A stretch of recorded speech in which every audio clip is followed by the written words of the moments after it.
Et dodo. Tu veux que je te raconte l'histoire de la licorne la plus rapide du monde ?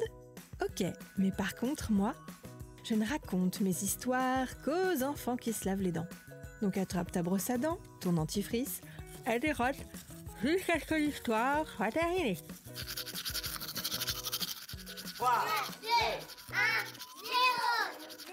Est-ce que tu sais quel est le point commun entre un dragon, un loup-garou, un yéti, un sphinx et une licorne ?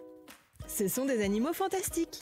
Ça veut dire qu'ils n'existent que dans notre imagination ou dans les histoires et qu'il n'y a absolument aucune chance pour que tu croises l'un d'entre eux devant ton école ou à la piscine. Et pourtant, je vais te raconter l'histoire de la licorne la plus rapide du monde. Une licorne qui a couru un marathon à Londres et dont la performance va même être inscrite dans le livre des records. Mais comment c'est possible puisque les licornes n'existent pas ?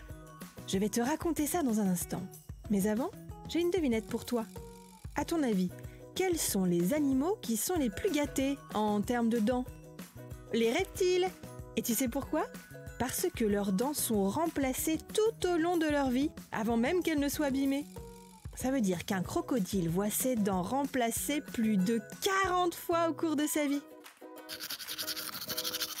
En tout cas, ce n'est pas le cas de la licorne de notre histoire. Bon, il faut quand même que je te dise que ce n'était pas une vraie licorne avec des sabots et tout. C'était un homme déguisé en licorne, mais avec une queue de licorne, un masque tête de licorne et une corne, bien évidemment. Et c'est dans ce déguisement qu'il a couru le marathon de Londres. Il faut quand même saluer la performance, parce que boucler 42 km en 3h30 avec une tête de licorne, c'est pas évident. C'est même un record pour un être humain en costume de licorne. Et c'est pour ça que sa performance va être inscrite dans le livre des records. Le coureur licorne, lui, est ravi, parce que son objectif était de récolter des fonds pour la recherche médicale. Le pari est gagné.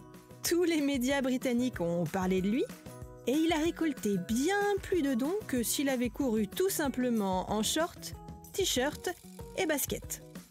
Bon, montre-moi un peu tes dents. Fais A, fais I. C'est pas mal ça, bien blanche comme il faut. Tant pis pour vous les caries. Allez, maintenant, au lit. Je vais pas aller me coucher. Retrouvez les épisodes des Dents et Dodo sur le site et l'application BFM TV et sur toutes les plateformes de streaming. Si cet épisode vous a plu, n'hésitez pas à lui donner une note, à vous abonner à la playlist et surtout à en parler autour de vous. C'est un podcast BFM TV.